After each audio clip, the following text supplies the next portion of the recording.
Lyca productions Tamil சினிமாவை அவ்வளவு like பண்ணி உள்ள வந்தாங்க. ஆனால் இப்போ ரொம்பவே நொந்து நூடுல்ஸ் ஆகி அன்லைக் பண்ணிட்டு கம்பெனியே லாக் பண்ணிட்டு போயிடுவாங்களோ அப்படிங்கிறது தான் இப்போ கோடம்பாக்கத்தில் மிகப்பெரிய ஒரு டாக்காக இருக்குது. ஸோ அதற்கு காரணம் யார் யாருங்கிறத நம்ம பல வீடியோக்குள்ளே பல முறை சொல்லியாச்சு. ஒரு பக்கம் ரஜினி, இன்னொரு பக்கம் கமல் வச்சு செஞ்சுட்டாங்க.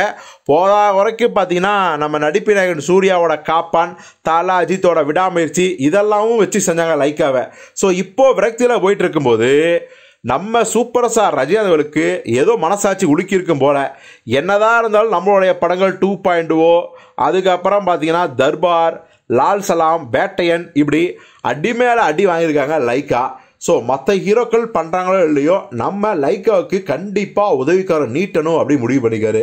இது ரஜினிக்கு ஒன்றும் புதுசு கிடையாது. ஏற்கனவே தங்கள் படங்களில் நஷ்டமான பல தயாரிப்புகளை, குறிப்பாக பழைய தயாரிப்புகளுக்கு படம் பண்ணி கொடுத்துருக்காரு. உதாரணத்துக்கு சொல்லணும், அருணாச்சலங்கிற ஒரு படம். அந்த படம் ரஜினி பண்ணதுக்கு காரணமே அவருடைய பழைய தயாரிப்பாளர்களுக்கும் பல நண்பர்களுக்கும் அவங்களுக்கும் ரஜினிக்கும் சம்மந்தமே இல்லைனாலும் கூட அவங்க லைஃப்பில் ஒரு செட்டில்மெண்ட்டாக ஒரு அமௌண்ட் இருந்துச்சுன்னா யூஸ்ஃபுல்லாக இருக்குங்கிறதுக்காகவே அருணாச்சலம் படம் பண்ணார். அதன் மூலம் லாபம் பார்த்தவங்க நிறைய பேர். மிக முக்கியமாக சொல்லலாம் வி.கே. ராமசாமி அவர்கள். கடைசி காலத்தில் அவருக்கும் ஒரு சொற்ப அமௌண்ட்டை நம்ம இந்த படத்துலேருந்து பெற்று கொடுக்கணும்னு தான் ரஜினி நடித்தார். ஸோ இதுதான் ரஜினி. அதனாலேயே பார்த்தீங்கன்னா லைக்காவுக்கும் அப்படி ஒரு சம்பவம் பண்ணணும் அப்படின்னு முடிவு பண்ணி லைக்காவை கூப்பிட்டு பேசியிருக்காராம். எப்பாருப்பா வந்தது போனதை விட்டுருவோம், இப்போ படம் ஆரம்பிக்கிறோம். ஆனால் அந்த படம் ஷியூர் பிளாக் பஸ்டர் ஆகணும், இண்டஸ்ட்ரி ஹிட்டாக இருக்கணும். அதன் மூலம் உங்களுக்கு ஏற்பட்ட இந்த கடன் நெருக்கடியெல்லாம் முடிஞ்ச அளவுக்கு தீரணும். என்னுடைய ஆசை நீங்கள் இன்னும் தமிழ் சினிமாலேயே இருக்கணும், நிறைய படங்களை தயாரிக்கணும் அப்படிங்கிறதுக்காக தான் அப்படின்னு சொன்னவர் உடனடியாக இன்னொரு விஷயம் சொல்லியிருக்காரு.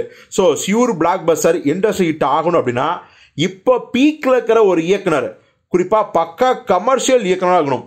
உதாரணத்துக்கு கொஞ்ச காலத்துக்கு முன்னாடி ஹிட்டு கொடுத்த இயக்குனரோ, இல்லை திடீர்னு ஒரு ஹிட்டு கொடுத்துருக்காங்க பார்த்தீங்களா அவங்களோ, இல்லை கமர்ஷியல் படங்களே செட் ஆகாத இயக்குனரோ இருக்க வேணாம்.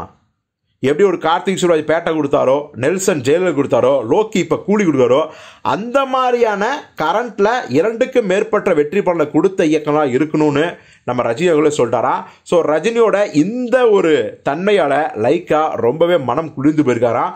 ஸோ கண்டிப்பாக ரஜினிக்கு ஏற்ற கதை யார் வச்சுருக்காங்கிறது முக்கியம் இல்லை, எந்த இயக்குனர் இப்போ பீக்கில் இருக்காங்க, ஃபார்மில் இருக்காங்க, அவங்கள கூப்பிட்டு ரஜினிக்கு படம் பண்ண வைக்கணும் அப்படிங்கிறது தான் ரஜினியோட ஆசை. அதை லைக்காவும் வழிமொழிகிறாங்க.